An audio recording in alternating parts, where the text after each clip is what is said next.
మహారాష్ట్ర ఉప ముఖ్యమంత్రిగా రాజ్యసభ ఎంపీ సునేత్రా పవార్ సాయంత్రం భర్త అజిత్ పవార్ మరణంతో ఆయన స్థానంలో బాధ్యతలు స్వీకరించనున్నారు. మరాఠా నాట తొలి మహిళా డిప్యూటీ సీఎంగా రికార్డు సృష్టించబోతున్నారు.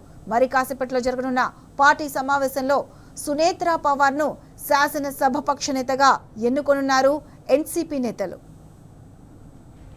కాగా దివంగత డిప్యూటీ సీఎం పవార్ ఆర్థిక ప్రణాళిక శాఖలు చూసేవారు. దీంతో పాటు ఎక్స్చేంజ్, యువజన సంక్షేమం, మైనారిటీల అభివృద్ధి, క్రీడల శాఖలను కూడా ఆయనే పర్యవేక్షించేవారు. అయితే ప్రస్తుత సంక్లిష్ట పరిస్థితుల దృష్ట్యా సునేత్రకు ఎక్స్చేంజ్, క్రీడల శాఖలు ఇవ్వనున్నట్లు తెలుస్తుంది.